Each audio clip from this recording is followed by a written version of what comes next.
ടർക്കിയുടെ 9 ഇരട്ടി ആളോഹരി വരുമാനമുള്ള ധനികമായ ഒരു സെൻട്രൽ യൂറോപ്യൻ രാജ്യമാണ് സ്ലോവാക്യ. 55 ലക്ഷം ജനങ്ങൾ ഇവിടെ താമസിക്കുന്നു. ലോകത്തിലെ ഏറ്റവും ധനികമായ 48ാമത്തെ രാജ്യമായി സ്ലോവാക്യ കണക്കാക്കപ്പെടുന്നു. പണ്ട് റഷ്യയുടെ ഭാഗമായിരുന്നു. സ്വാതന്ത്ര്യം കിട്ടിയതിനു ശേഷം ഒരുപാട് പ്രൈവറ്റൈസേഷൻ നടത്തിയിട്ടുണ്ട്. ബാങ്കിംഗ് സെക്ടർ ഏതാണ്ട് പൂർണ്ണമായും പ്രൈവറ്റൈസ് ചെയ്ത് കഴിഞ്ഞു. ധാരാളം വിദേശ നിക്ഷേപങ്ങൾ ഇപ്പോൾ സ്ലോവാക്യയിലേക്ക് ഒഴുകുന്നുണ്ട്. യൂറോപ്പിലെ ഏറ്റവും വേഗത്തിൽ വളരുന്ന രാജ്യങ്ങളിലൊന്നായി സ്ലോവാക്യ അറിയപ്പെടുന്നു. കൂടുതലും വാഹന നിർമ്മാണത്തിലാണ് സ്ലോവാക്യയിൽ പുരോഗതിയുള്ളത്. ഇലക്ട്രിക്കൽ എഞ്ചിനീയറിംഗ് മേഖലയിലും നല്ല വികസനമുണ്ട്. ആളോഹരി അടിസ്ഥാനത്തിൽ നോക്കുകയാണെങ്കിൽ ലോകത്തിലെ ഏറ്റവും കൂടുതൽ കാറുകൾ ഉണ്ടാക്കുന്ന രാജ്യം സ്ലോവാക്യ ആയിരിക്കും. ഒരു വർഷം 10 ലക്ഷത്തോളം കാറുകൾ സ്ലോവാക്യ ഉണ്ടാക്കുന്നുണ്ട്. 3 ലക്ഷത്തിലധികം ആളുകൾ നേരിട്ടോ അല്ലാതെയോ കാർ വ്യവസായവുമായി ബന്ധപ്പെട്ട് തൊഴിൽ നേടിയിട്ടുണ്ട്. 4 കാർ നിർമ്മാണ ഫാക്ടറികൾ ഇപ്പോൾ സ്ലോവാക്യയിലുണ്ട്. 5ാമതൊരെണ്ണം ഉണ്ടാക്കിക്കൊണ്ടിരിക്കുന്നു. വോൾസ് വാഗൺ കാറുകൾ ഉണ്ടാക്കുന്ന ഒരു ഫാക്ടറി ബ്രാറ്റിസ്ലാവയിലുണ്ട്. PSA, പിഷോട്ട്, KIA മോട്ടോഴ്സ്, ലാൻഡ് റോവർ തുടങ്ങിയ കമ്പനികളും സ്ലോവാക്യയിൽ ഫാക്ടറികൾ സ്ഥാപിച്ചിട്ടുണ്ട്. അതുപോലെ ഇലക്ട്രോണിക്സ് വ്യവസായത്തിലും നല്ല പുരോഗതിയുണ്ട്. LCD TV ഉണ്ടാക്കുന്നതിൽ മിടുക്കന്മാരാണ് സ്ലോവാക്യക്കാർ. കമ്പ്യൂട്ടർ മോണിറ്ററുകളും ടെലിവിഷനുകളും ഉണ്ടാക്കുന്നുണ്ട്. സ്ലോവ്നാഫ്റ്റ് എന്ന ഒരു ഓയിൽ റിഫൈനറി ബ്രാറ്റിസ്ലാവയിൽ സ്ഥാപിച്ചിരിക്കുന്നു. 4000 ആളുകൾ ഇവിടെ ജോലി ചെയ്യുന്നു. 6 ദശലക്ഷം ടൺ ക്രൂഡ് ഓയിൽ പ്രോസസ്സ് ചെയ്യുവാൻ ഈ റിഫൈനറിക്ക് കഴിവുണ്ട്. 12,000 ആളുകൾക്ക് ജോലി കൊടുക്കുന്ന ഒരു അമേരിക്കൻ ഉരുക്ക് കമ്പനിയും ഇവിടെയുണ്ട്. അതുപോലെ ബഹുരാഷ്ട്ര കമ്പനികൾ പലതും സ്ലോവാക്യയിൽ ബ്രാഞ്ചുകൾ തുടങ്ങിയിട്ടുണ്ട്. Amazon, Hewlett Packard, Microsoft, Whirlpool തുടങ്ങിയ കമ്പനികൾക്കൊക്കെ സ്ലോവാക്യയിൽ ഫാക്ടറികളുണ്ട്. പണ്ട് ചെക്കോസ്ലോവാക്യ എന്ന പേരിൽ ഉണ്ടായിരുന്ന രാജ്യം 2ആയി വിഭജിക്കപ്പെട്ടപ്പോഴാണ് സ്ലോവാക്യ ഉണ്ടായത്. പടിഞ്ഞാറ് ഭാഗത്ത് കമ്മ്യൂണിസ്റ്റുകാർ താമസിക്കുന്ന ചെക്ക് റിപ്പബ്ലിക്കും കിഴക്ക് ഭാഗത്ത് ക്രിസ്ത്യാനികൾ താമസിക്കുന്ന സ്ലോവാക്ക് റിപ്പബ്ലിക്കും 2 രാജ്യങ്ങളായി മാറി. എങ്കിലും ഇപ്പോഴും നല്ല സൗഹാർദ്ദത്തിലാണ്.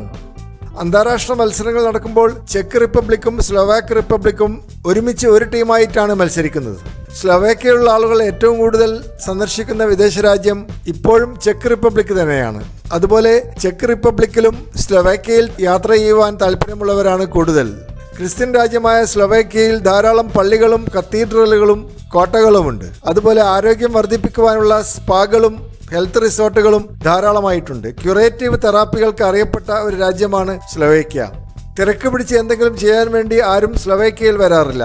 പ്രശാന്ത സുന്ദരമായ ഒരു വെക്കേഷൻ അതാണ് സ്ലോവാക്യയിൽ ലഭിക്കുന്നത്.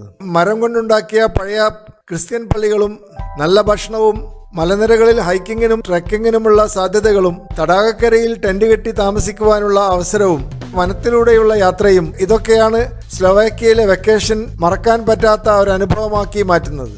എന്നാൽ തലസ്ഥാനമായ ബ്രാറ്റിസ്ലാവ നഗരത്തിൽ വൈബ്രൻ്റായ ഒരു നൈറ്റ് ലൈഫ് ഉണ്ട്. യൂറോപ്പിലെ പാർട്ടി ഡെസ്റ്റിനേഷനായി ബ്രാറ്റിസ്ലാവ നഗരം അറിയപ്പെടുന്നു. ചെറിയ രാജ്യമാണ്. ഉള്ള സാധ്യതകൾ പരമാവധി ഉപയോഗപ്പെടുത്തുക എന്നുള്ളതാണ് ഗവൺമെന്റിന്റെ നയം. അതുകൊണ്ടാണ് നൈറ്റ് ലൈഫിന് കൂടുതൽ സ്വാതന്ത്ര്യം കൊടുത്തിട്ടുള്ളത്. മറ്റൊരു ആംസ്റ്റർഡാമായി മാറുവാൻ ബ്രാറ്റിസ്ലാവ ശ്രമിച്ചുകൊണ്ടേയിരിക്കുന്നു. സ്ലോവാക്യയിലെ ജനങ്ങൾ മുഴുവൻ സ്ലോവാക്ക് വംശജരല്ല, റൊമാനികളും ഇവിടെയുണ്ട്. ഇന്ത്യയിലെ രാജസ്ഥാൻ സംസ്ഥാനത്തിൽ വേരുകളുള്ള ജിപ്സികളെയാണ് റൊമാനികൾ എന്ന് വിളിക്കുന്നത്. ആട്ടവും പാട്ടുമായി നടക്കുന്ന റൊമാനികളെ യൂറോപ്യൻസിന് പൊതുവെ ഇഷ്ടമല്ല. ഇന്ത്യക്കാർക്കാണെങ്കിൽ തീരെ ഇഷ്ടമല്ല. ഇന്ത്യൻ വംശജരാണെങ്കിലും അവർക്ക് ആധുനിക ഇന്ത്യൻ സംസ്കാരവുമായി യാതൊരു സാദൃശ്യവുമില്ല. ഭൂരിഭാഗം ജിപ്സികളും താമസിക്കുന്നത് അമേരിക്കയിലാണ്. അവർക്കിടയിൽ മുസ്ലിങ്ങളും ക്രിസ്ത്യാനികളുമുണ്ട്. സ്ലോവാക്യയിലെ കാലാവസ്ഥ ചൂടുകാലത്ത് സുഖകരമാണ്. 20 ഡിഗ്രിയിൽ കവിയുകയില്ല. ഒരു കോട്ടിട്ടാൽ മതിയാകും. തണുപ്പ് കാലത്ത് വളരെ ബുദ്ധിമുട്ടാണ് സ്ലോവാക്യയിൽ യാത്ര ചെയ്യുവാൻ. -20 ഡിഗ്രി വരെ കാലാവസ്ഥ താവാറുണ്ട്. സ്ലോവാക്യയുടെ തലസ്ഥാനമായ ബ്രാറ്റിസ്ലാവ മനോഹരമായ ഒരു നഗരമാണ്. 4 ലക്ഷം ജനങ്ങൾ ഇവിടെ താമസിക്കുന്നു.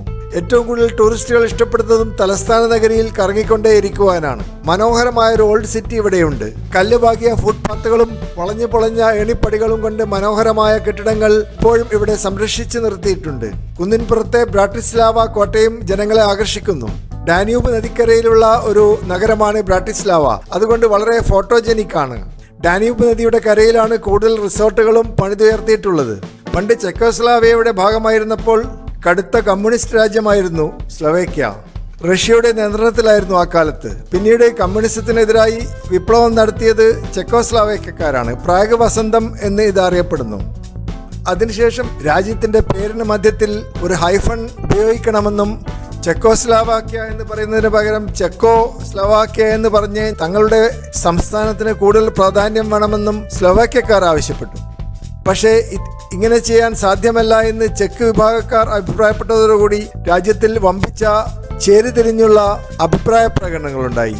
ചെക്ക് വംശജരായ ആളുകൾ കൂടുതൽ നിരീശ്വരവാദികളും സ്ലോവാക്ക് വംശജരായ ആളുകൾ കൂടുതൽ ക്രൈസ്തവരും ആയതുകൊണ്ട് പരസ്പരമുള്ള അഭിപ്രായ വ്യത്യാസങ്ങൾ കൂടുതൽ പ്രകടമാവുകയും വിദേശ രാജ്യങ്ങളുടെ ഇടപെടലുകൾ ഉണ്ടാവുകയും ചെയ്തു. അധികം താമസിയാതെ രണ്ട് വിഭാഗക്കാരും ഒരു വട്ടമേശയ്ക്ക് ചുറ്റുമിരുന്ന് സൗഹാർദ്ദപരമായി രാജ്യം വിഭജിക്കുവാൻ തീരുമാനിക്കുകയും ചെയ്തു. യാതൊരു ശത്രുതയുമില്ലാതെ ഒരു തുള്ളി ചോര പോലും വീഴാതെയാണ് ചെക്കോസ്ലോവാക്യ രണ്ട് രാജ്യങ്ങളായി മാറിയത്. അതുകൊണ്ട് ഈ വിവാഹമോചനത്തെ വെൽവെറ്റ് ഡൈവോഴ്സ് എന്ന് പറയുന്നു. രാജ്യം വിഭജിച്ച ശേഷവും യാതൊരു തരത്തിലുള്ള യുദ്ധങ്ങളോ മറ്റ് അഭിപ്രായ വ്യത്യാസങ്ങളോ ഉണ്ടായിട്ടില്ല. സ്ലോവാക്യയ്ക്ക് നാറ്റോയിൽ മെമ്പർഷിപ്പ് കിട്ടി. അതുപോലെ യൂറോപ്യൻ യൂണിയനിലും മെമ്പർഷിപ്പ് കിട്ടി. വമ്പിച്ച സാമ്പത്തിക വളർച്ചയുണ്ടായത് അടുത്ത കാലത്താണ്. രാജ്യത്തിന്റെ കറൻസി ഇപ്പോൾ യൂറോ ആണ്. ധാരാളം നദികൾ സ്ലോവാക്ക് രാജ്യത്തിൽ കൂടി ഒഴുകുന്നു. ഡാന്യൂബ് നദിക്ക് പുറമെ ഡുനായേക് നദിയും മൊറാവ നദിയും സ്ലോവാക്ക് റിപ്പബ്ലിക്കിൽ കൂടി ഒഴുകുന്നു. ഏറ്റവും നീളം കൂടിയ നദി വാഹ് നദിയാണ്. രാജ്യത്തിന്റെ 44% ഫോറസ്റ്റ് കവറാണ്. ഏറ്റവും കൂടുതൽ സാമ്പത്തിക മേഖലയ്ക്ക് കോൺട്രിബ്യൂഷൻ കൊടുക്കുന്നത് ടൂറിസം മേഖലയാണ്. ഡൊമസ്റ്റിക് ടൂറിസത്തിനാണ് ഇവിടെ പ്രാധാന്യം. ഡൊമസ്റ്റിക് ടൂറിസം എന്നുള്ളത് കൊണ്ട് ഉദ്ദേശിക്കുന്നത് സ്ലോവാക്യയിൽ നിന്നും ചെക്ക് റിപ്പബ്ലിക്കിൽ നിന്നും വരുന്ന ആളുകളുടെ ടൂറിസമാണ്. രാജ്യത്തിൽ എവിടെ നോക്കിയാലും ധാരാളം കോട്ടകളും കൊത്തളങ്ങളും കാണാം. വടക്കൻ സ്ലോവാക്യയിൽ മനോഹരമായ ഗുഹകളുമുണ്ട്. മനോഹരമായ കോഫി ഷോപ്പുകളും ഊർജ്ജസ്വലമായ അന്തരീക്ഷവും ബ്രാട്ടിസ്ലാവ നഗരത്തെ യൂറോപ്പിന്റെ പ്രിയപ്പെട്ട ടൂറിസ്റ്റ് ഡെസ്റ്റിനേഷനായി മാറ്റിക്കഴിഞ്ഞിരിക്കുന്നു. അതുപോലെ കൊസൈസ് നഗരം, 2 ലക്ഷം ജനങ്ങൾ താമസിക്കുന്ന ഈ കിഴക്കൻ നഗരം സ്ലോവാക്യയിലെ ഏറ്റവും വലിയ രണ്ടാമത്തെ നഗരമാണ്. ഗോത്തിക് ശൈലിയിലുള്ള ഒരു കത്തീഡ്രൽ ഇവിടെയുണ്ട്. അതുപോലെ മനോഹരമായ അനേകം പള്ളികളും കൊട്ടാരങ്ങളും കോസിസ് നഗരത്തിലുണ്ട്. അതുപോലെ സിലീന നഗരം, 1 ലക്ഷം ജനങ്ങൾ ഇവിടെ താമസിക്കുന്നു. നന്നായി സംരക്ഷിക്കപ്പെട്ട ഒരു ചരിത്ര കേന്ദ്രം ഇവിടെയുണ്ട്. ജർമ്മൻ ശൈലിയിലുള്ള ആർക്കിടെക്ചറാണ് സിലീന നഗരത്തിൽ കൂടുതലായും കാണപ്പെടുന്നത്. സ്ലോവാക്യയിൽ കൂടുതലും ക്രിസ്തുമത വിശ്വാസികളാണ്. സ്ലോവാക്യൻ ഭരണഘടനയിൽ എല്ലാ മതങ്ങൾക്കും തുല്യമായ സ്വാതന്ത്ര്യവും അവകാശവും അനുവദിച്ചു കൊടുത്തിട്ടുണ്ട്. 56% ജനങ്ങൾ റോമൻ കാത്തലിക് വിഭാഗക്കാരാണ്. 30% ജനങ്ങൾ നിരീശ്വരവാദികളുമാണ്. 5000-ഓളം മുസ്ലിങ്ങൾ സ്ലോവാക്യയിൽ താമസിക്കുന്നുണ്ട്. എങ്കിലും ഒരു പള്ളി പോലും എടുക്കുവാൻ അനുവാദം ലഭിച്ചിട്ടില്ല. യൂറോപ്യൻ യൂണിയനിൽ മുസ്ലിം പള്ളിയില്ലാത്ത ഏക രാജ്യമായി സ്ലോവാക്യ അറിയപ്പെടുന്നു. അത്ര ശക്തമാണ് ഇവിടുത്തെ ഇസ്ലാമോഫോബിയ. ഇസ്ലാം മതത്തെ ഇതുവരെ ഔദ്യോഗികമായി അംഗീകരിച്ചിട്ടില്ല. എങ്കിലും ഇവിടെ താമസിക്കുന്ന 5000-ഓളം വരുന്ന മുസ്ലിങ്ങൾക്ക് യാതൊരു തരത്തിലുള്ള പ്രയാസങ്ങളും ഇല്ല. അവർ വീടുകളിൽ വെച്ച് രഹസ്യമായി നിസ്കരിക്കുകയും നോമ്പ് നോക്കുകയും ചെയ്യുന്നു.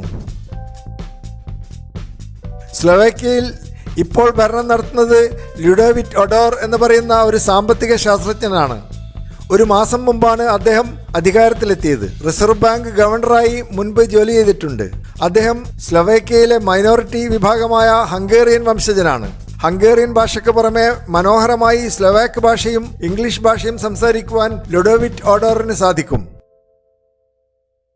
ടൂറിസ്റ്റുകൾ കൂടുതലായി ഇഷ്ടപ്പെടുന്നത് സ്ലോവാക്യയിലെ മനോഹരമായ നാഷണൽ പാർക്കുകൾ കാണുവാനാണ്. സ്ലോവാക്ക് പാരഡൈസ് നാഷണൽ പാർക്ക് ഭീമാകാരമായ കിടങ്ങുകളും വെള്ളച്ചാട്ടങ്ങളുമുള്ള ഒരു നാഷണൽ പാർക്കാണ്.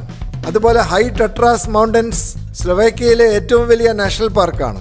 തണുപ്പ് കാലത്തുള്ള വിനോദങ്ങൾ ഇവിടെയാണ് കൂടുതലായി നടത്താറുള്ളത്. ഹൈക്കിംഗ് ഡെസ്റ്റിനേഷനായും അറിയപ്പെടുന്നു. സ്ലോവാക്യയിലെ ജനങ്ങൾ ബസ്സിൽ യാത്ര ചെയ്യുന്നതിന് പകരം മറ്റുള്ളവരുടെ കാറുകളിൽ സൗജന്യമായി യാത്ര ചെയ്യാൻ ഇഷ്ടപ്പെടുന്നു. കൈ കാണിച്ചാൽ എല്ലാ കാറുകളും നിർത്തും.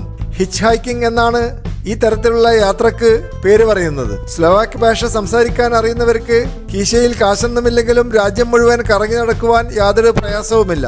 കുറ്റകൃത്യങ്ങൾ കുറവുള്ള ഒരു രാജ്യമായതുകൊണ്ട് പരിചയമില്ലാത്തവരെ കാറിൽ കയറ്റാൻ മോട്ടോറിസ്റ്റുകൾക്ക് പേടിയുമില്ല.